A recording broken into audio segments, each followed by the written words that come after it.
Today, I want to talk about the top 5 mental skills that I've learned for achieving, maintaining, and gaining a shredded physique. And I've learned these skills over the past 10 years as a competitive natural bodybuilder, a clinical psychologist, and physique coach. So, let's get to the episode.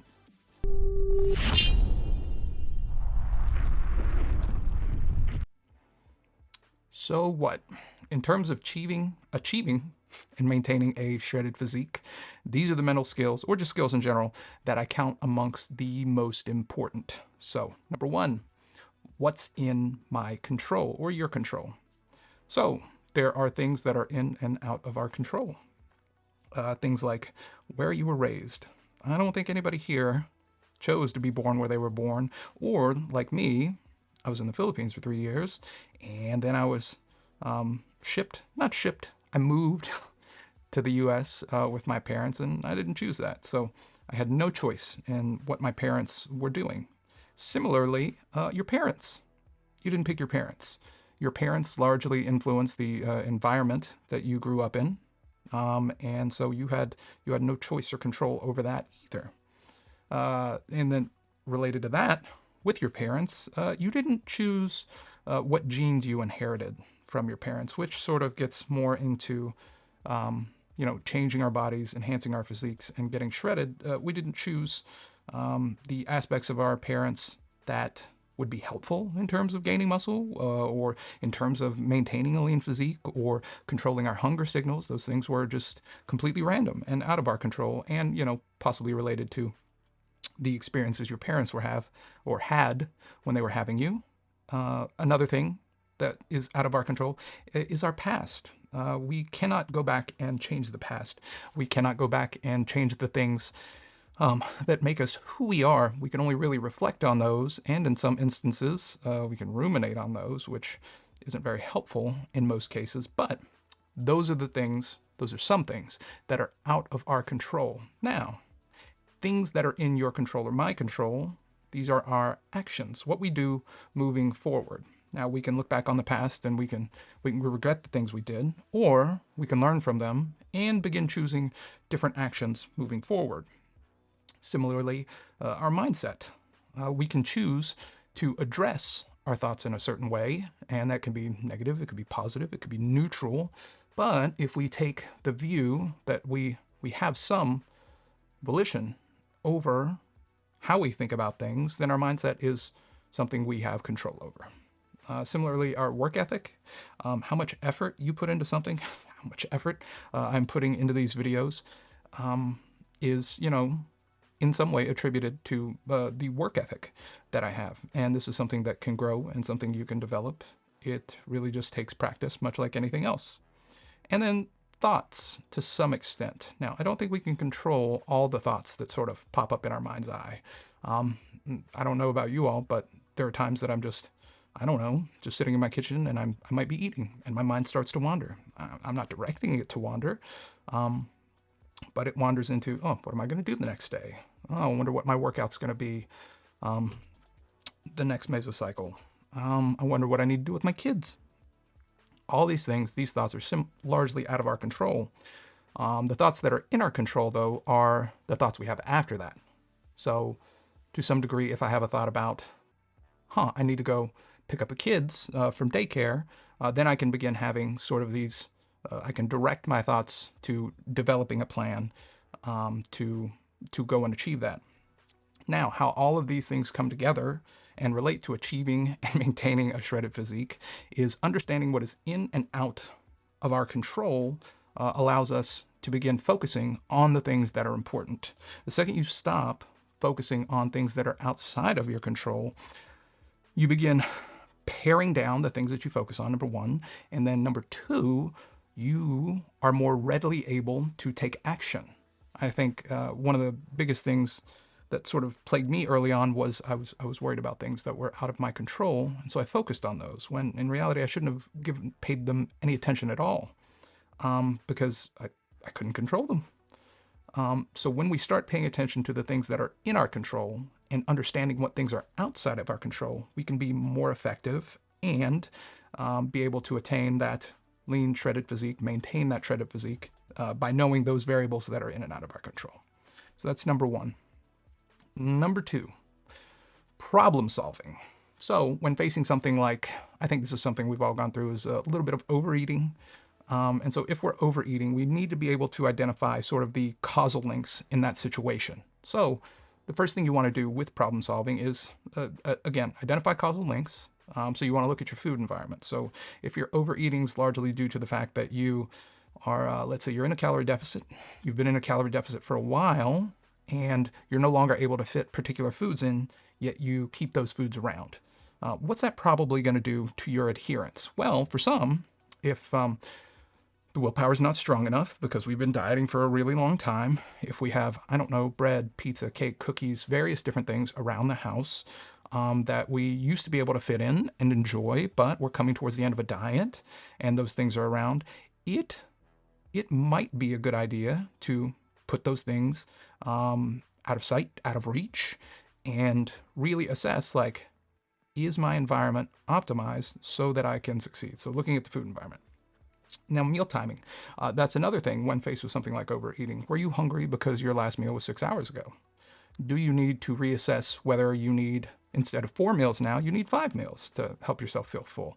Obviously, distributing those calories across that equally so that you're still maintaining your calorie deficit. But do you need to put off your first meal by an hour or so that you have sort of a tighter eating window and you feel fuller throughout the day? It really just depends on where you're at in your diet. And so meal timing can become very important. Having a plan for meals, macros and calories, that is a great way to sort of, keep yourself accountable.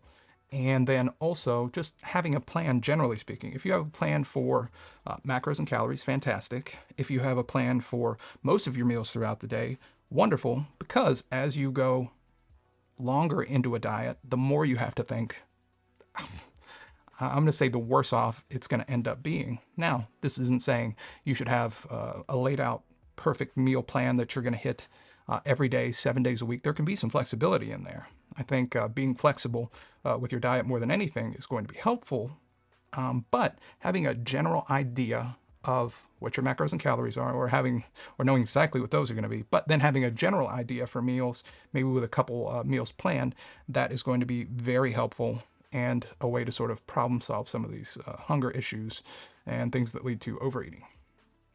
Some solutions for those things: modifying our food environment again. So, get the things that bother you out of sight, out of mind. You don't have to completely punt them from your house, but the more distance you can create from yourself and, let's say, the cookies, the better off you're going to be, the more likely you're going to be able to sustain your deficit. Now, that might mean putting it on a higher shelf. That might mean putting it, for me, we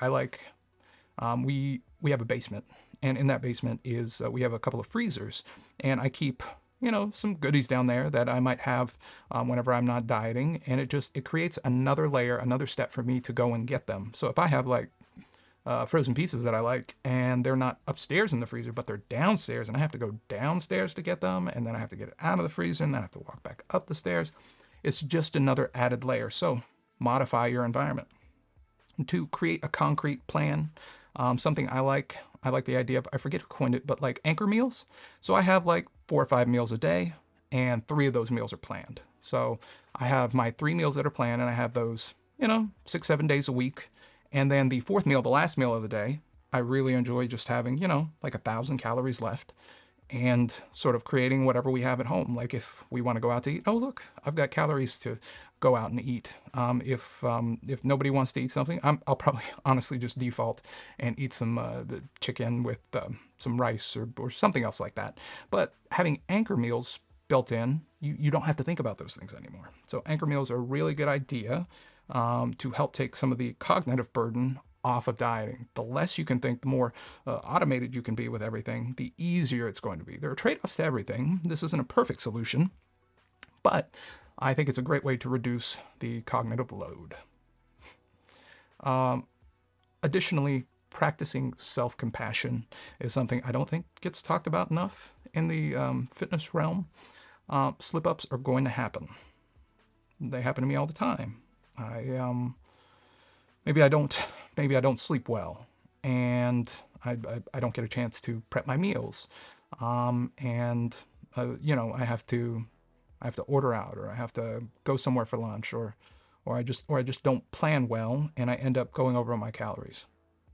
So what? How many times does that happen in a year to me? Obviously, it can happen to everybody at varying rates, but if I'm on like 90% of the year, what's that? 365 days, 10%, that means 36 days I'm off. And even if I'm drastically off, is that really going to do anything? Not really. Not really to just, at least maintaining a somewhat shredded physique. So I think practicing compassion and being able to chill out, take a deep breath, have sort of I think it's a wide receiver mentality. Okay, you dropped the ball. All right, back up, dust yourself off, next play, is going to be one of the best things that we can do for ourselves. So practicing self-compassion, because getting shred's hard. Maintaining it is even harder. And to what degree you maintain it, that's questionable. I mean, should you be completely dialed in, peel glutes year round? Probably not. It's probably not good for a number of reasons. So just be a little bit kinder to yourself. That's a thing.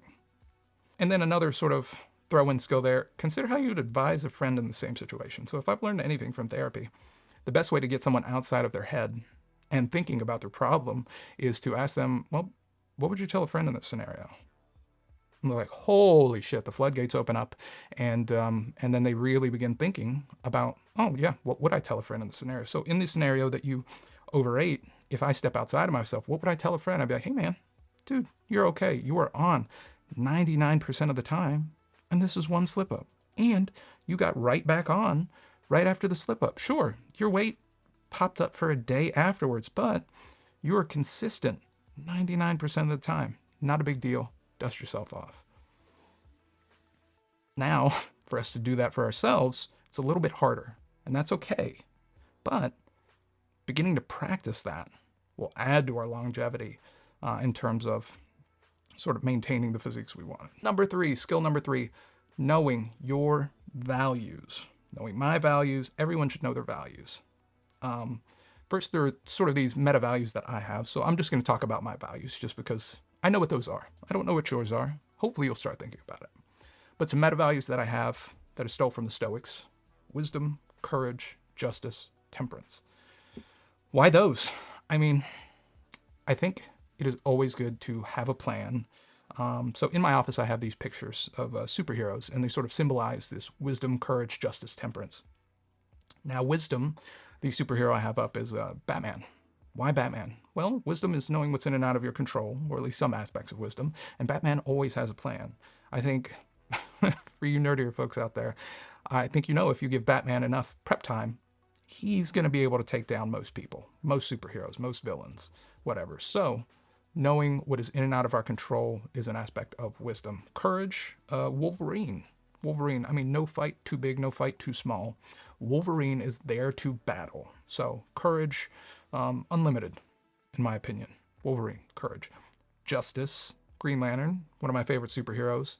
Hal Jordan, Kyle Rayner, Hal Jordan. I've got Hal up in my office, but that might be because I couldn't find a good Kyle picture. Anyways, Hal Jordan is a intergalactic police officer, with a magic ring.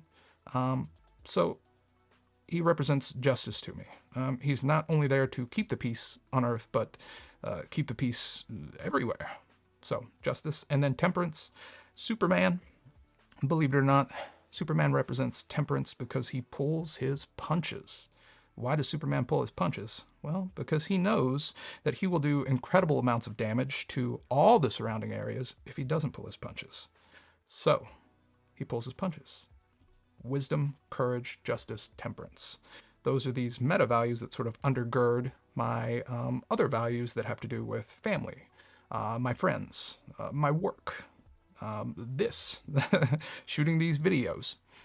Underlying values for a particular goal. So for the particular goal of getting and staying shredded, an underlying value might be I want to control the controllables, or, practice wisdom. I want to improve and maintain my personal health. So you can improve your own physical health in the short term by, let's say getting a little bit leaner, and in the long term maintaining that, so you value your personal health. Personal health would be a value in this scenario that could act as sort of a compass or a guide for maintaining your gains. And another value that a person could have, and that I personally have, is challenge.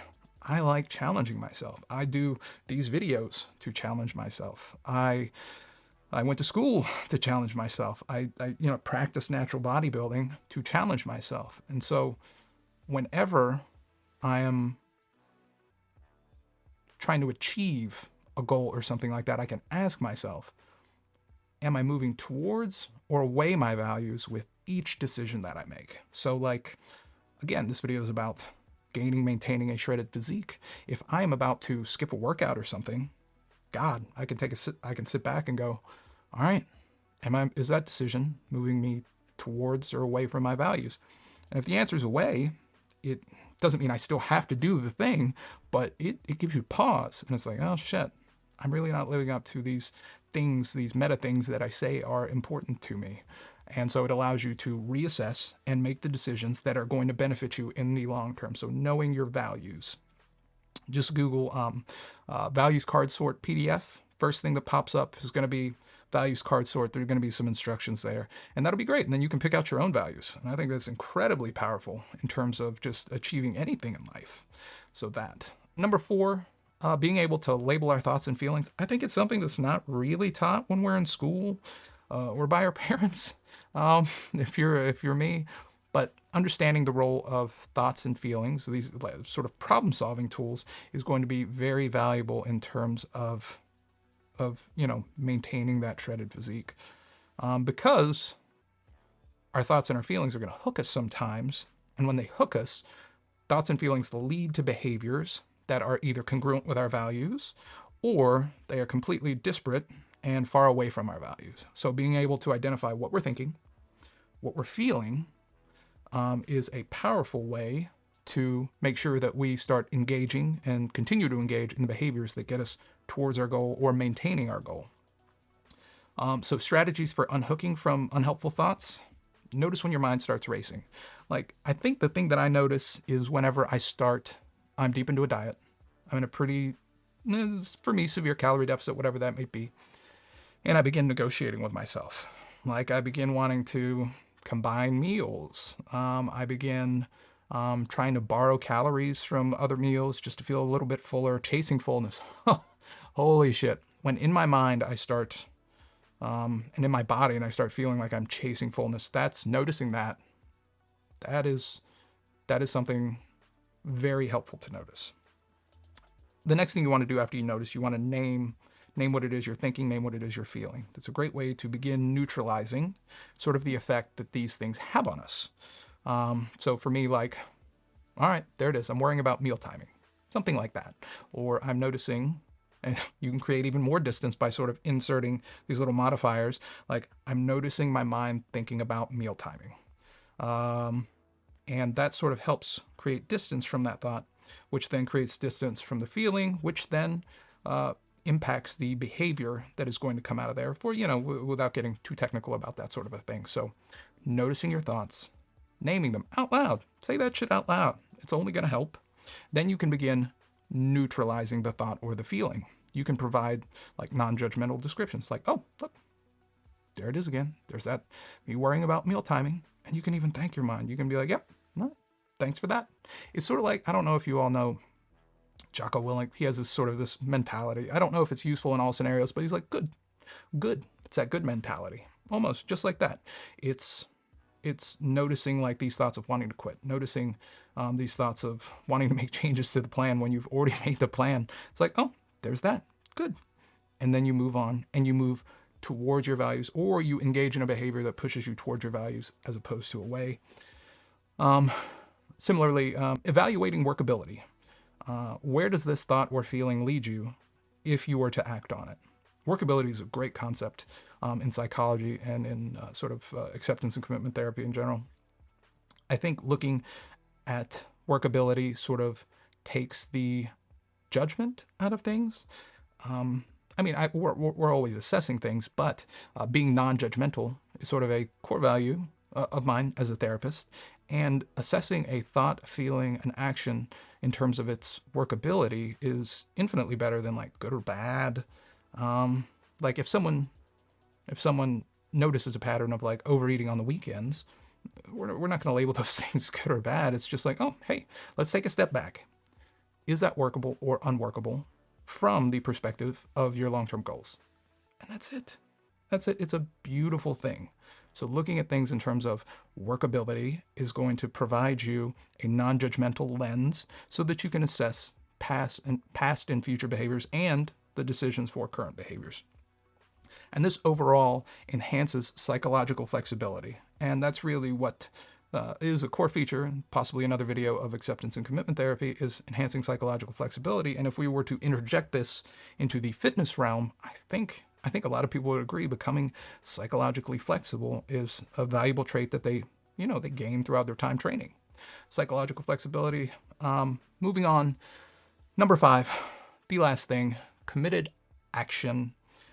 Focusing on actions that are aligned with your values, focusing on goals that are aligned with your values, differentiating between value-aligned and non-value aligned goals is going to help you commit to action that gets you where you want to be. This sort of ties into the type of therapy that I really enjoy and engage with, acceptance and commitment therapy. You have committed action and you have values. You have values, committed action. And these things are sort of linked together because you can't really formulate goals. You can formulate goals, but it's better to figure out your values first, and then you can create goals and actions around those values. If you create your goals first, I'm sure you can sort of, fit in your values into those goals somewhere, but it's better off if you have your values sort of undergirding everything first. So committed action, committing to action becomes easier if you know your values. Then you create goals aligned with those values, and you are infinitely more committed, or you should be, could be, probably will be, more committed to acting on those goals, because not only are they things you want sort of in the long term, down the road, committing to a physique transformation, committing to a bodybuilding show or something like that. Yes, that's something you want in the long term, but knowing our values under those goals also makes those goals a part of who we are as a person. And that is powerful stuff. So, to recap, key skills, knowing what's in and out of our control, developing problem-solving skills, clarifying our values, labeling thoughts and feelings, and committing to action are like the five main things in terms of psychological skills in general that I've developed over the years that I think are powerful. And there are a few shoulds in life, but I think most people should begin developing those skills if they want to progress in their fitness goals and to maintain a lot of their fitness goals. I think, one of those things out there is most people who begin on a weight loss journey or whatever type of goal, some people are going to regress and just go back to the mean. That's it. It's just going to happen. So for those of us who want to maintain our gains, these skills, along with appropriate nutrition, along with appropriate weight training, and then, sleep, socialization, various other things, along with all those things, these skills will help keep us in alignment with our values and our goals. And so I hope they will help you out. Again, if you liked any of this at all, please like, subscribe, share with a friend. If you are looking for a goal, April 19th, 2025, the OCB Mind Muscle Classic. I'll be promoting that show. It is the first natural bodybuilding show in Huntington, West Virginia.